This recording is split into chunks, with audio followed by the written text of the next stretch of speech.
my channel. Today, we will going to visit the 9 pilgrim churches opened by the Archbishop of Lingayen, Dagupan, Bishop Socrates Villegas, and with his clergy. In a February 25 decree issued to the Catholic Bishops' Conference of the Philippines, CBCP, Pope Francis granted plenary indulgences to Filipinos visiting any of over 500 Jubilee churches across the country to mark the 500 years of Christianity in the Philippines this year 2021.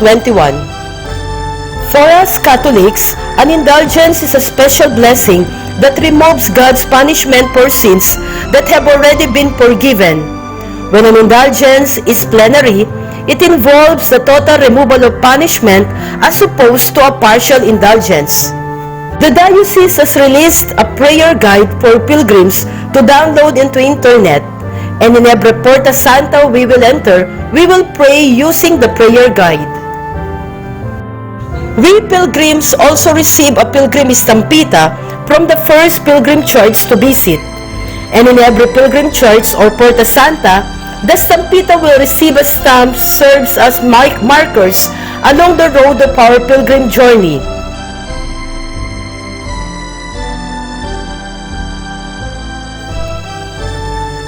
This is the pilgrim estampita, and it has first stamp St. Thomas Aquinas Parish is our first pilgrim church itinerary.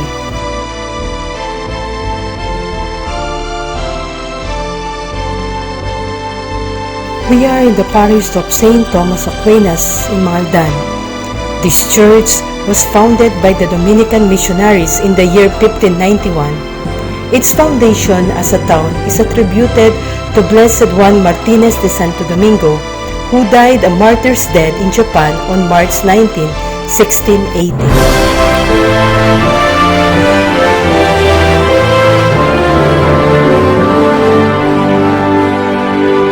We are blessed, blessed the hundredfold, the cross of Jesus Christ in our ancient shores. Is now 500 years cherished here to hold.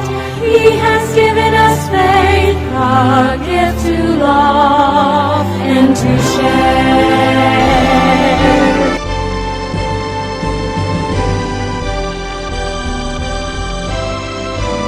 We are here now at the minor Basilica of Our Lady of the Rosary of Manaoag, located on top of a hill in the town. It has been canonically affiliated with the Papal Basilica of St. Mary Major in Rome since June 2021.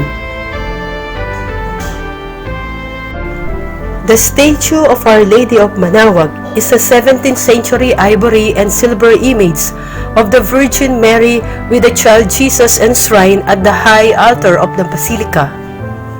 It was brought to the Philippines from Spain in early 17th century by Padre Juan de San Jacinto, a Dominican priest. Esta fe es bendición también nuestra misión. A todos los que sufren traemos salvación. A todo el mundo compartir su compasión.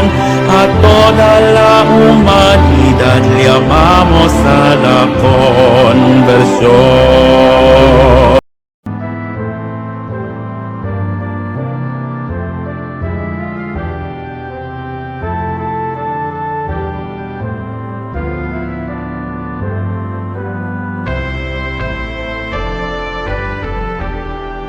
Saints Peter and Paul Parish in Calasiao is our third Jubilee Church itinerary, and it was built in several stages from the 17th to 19th centuries by the Dominican priest.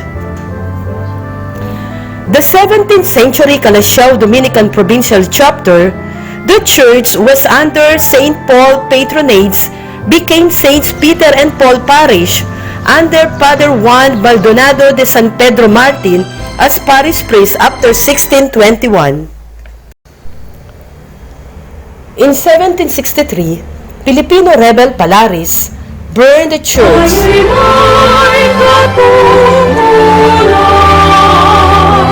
At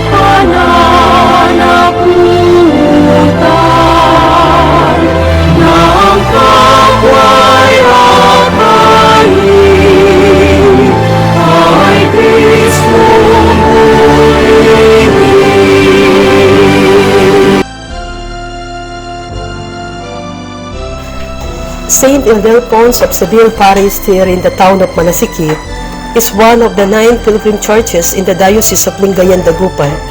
It was formerly a chapel under the Parish of San Carlos. Father Juan Camacho was appointed first cura parroco and founded the parish in 1665. The 1660 revolt caused the transfer from San Carlos to its present site at the town of Manasiki in 1661 to 1662.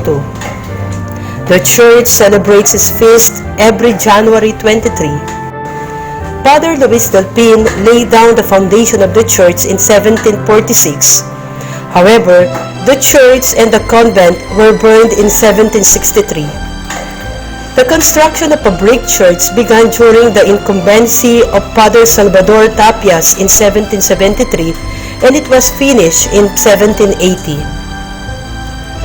However, the church and convent was again caught by fire on February 29, 1820. Both structures underwent repair works 3 years after. Father Francisco Tresera finished the building of the tower in 1863, and in 1864 he remodeled the sanctuary and the altars. In 1878, the church and the convent were again burned. A new convent was constructed and finished in 1880.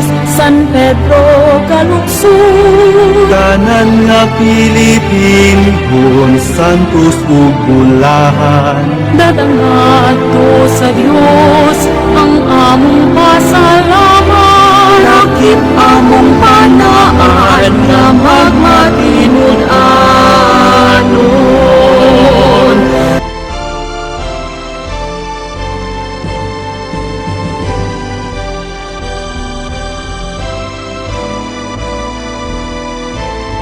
Saint Vincent Ferrer Parish Wooden Church is our 5th pilgrim church to be visited.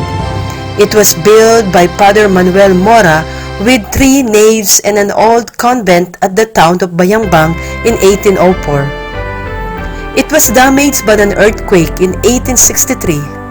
In 1869, a second church and convent was built from the stone and mortar with a galvanized iron roofing.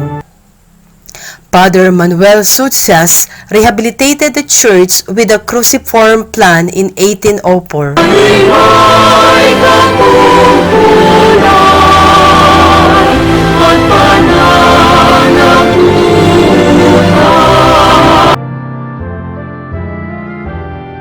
Through the inspiration of Saint Vincent Ferrer, the town's mayor Cesar Cambao had the idea of constructing the Saint Vincent Ferrer statue, whom his wife Mary Claire Cambao, who learned online of a bamboo structure about 30 meters or 90 feet high being constructed in Myanmar.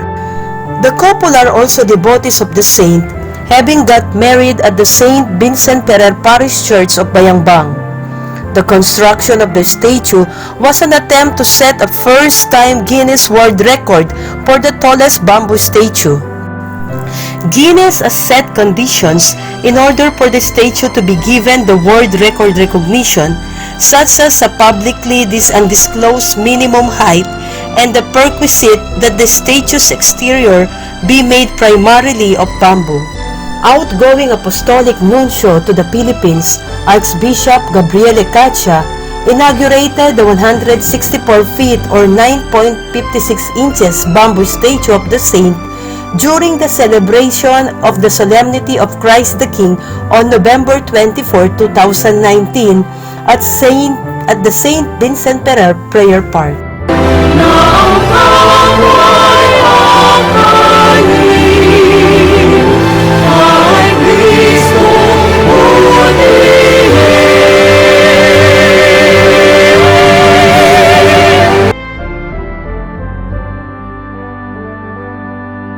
Saint Dominic de Guzman Parish Church is a Roman Catholic church located in the city of San Carlos, Pangasinan. The church, made out of bricks or ladrillo, used to be the largest Catholic church in the Philippines during the late 18th century. The church was finished in 1773 under the administration of Father Cristobal Ausina.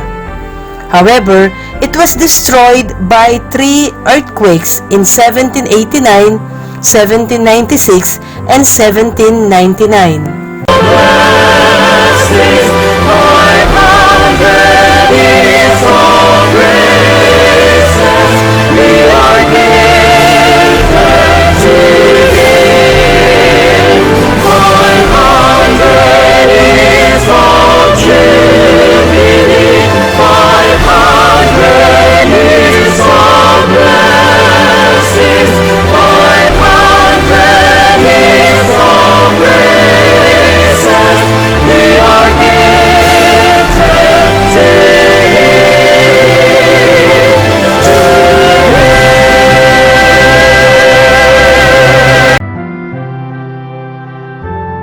Our Lady of the Purification Church in Binmali, being our 7th Jubilee Pilgrim Church itinerary. This church, once the largest church in the province during the latter part of the 19th century, was first constructed in the 16th century but burned down in 1745.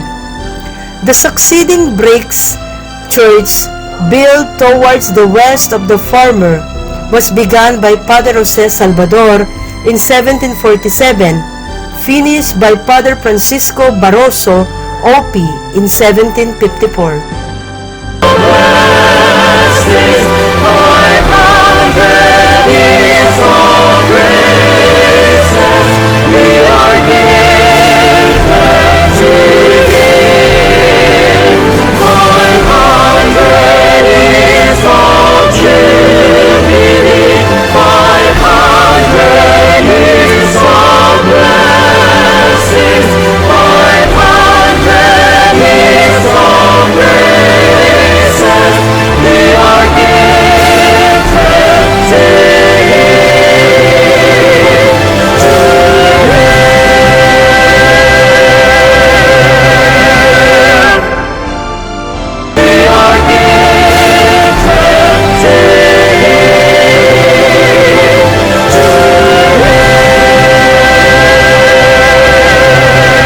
The Co-Cathedral Parish Church of Epiphany of Our Lord, formerly Three Kings Parish Church, is a Roman Catholic church located in Lingayen, Pangasinan. It is the Co-Cathedral of the Roman Catholic Archdiocese of Lingayen, Dagupan. The church was founded in 1587, the same year as the Saint Dominic de Guzman Parish Church in San Carlos, Pangasinan. The municipality of Lingayen, Pangasinan was founded by Spanish Augustinian missionaries in 1614. The parish was established in 1616 and named it Los Tres Reyes, or the Three Kings. By 1740, the parish was under the care of the Dominicans until the Filipino revolt against the Spaniards took place in 1898. From 1900 to 1933, Filipino priests took charge of the parish until the Columban missionaries from Ireland came to the province. In 1939, the Columban sisters arrived to serve in the catechetical apostolate in public schools. Ang taong biyaya, salamat Panginoon sa iyong puna. Kaloob sa aming puso, aming sarili ay aming handog, laging tapat at laging tugon. Naririto handa kami, Panginoon. Kami hahayo sa iba't ibang dako, hatid ang iyong salita at paglilingkod. St. John the Evangelist Parish is our last itinerary and was established as the Catholic mission area with no designated priest by the Augustinian mission in 1590. But in 1614, the Augustinians turned it over to the Dominicans or OP Fathers. The Roman Catholic Archdiocese of Lingayen, Dagupan is an archdiocese of the Roman Catholic Church in the province of Pangasinan. It is the Metropolitan Cathedral of St. John the Evangelist in Dagupan City with the co-cathedral, the Epiphany of Our Lord Parish Church in the neighboring municipality of Lingayen.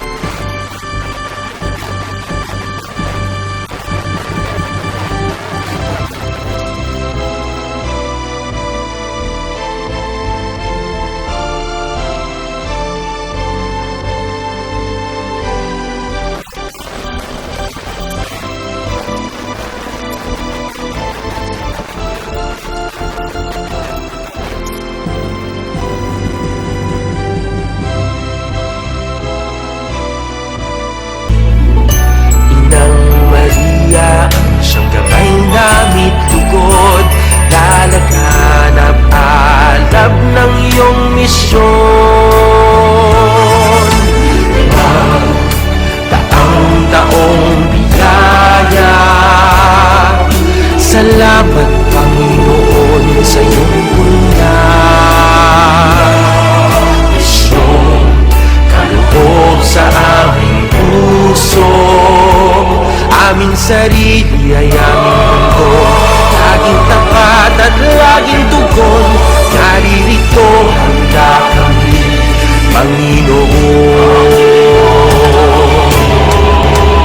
Ang mga kaloob na aming alay sa mundo, katarungan, kabanalan, kapayapaan,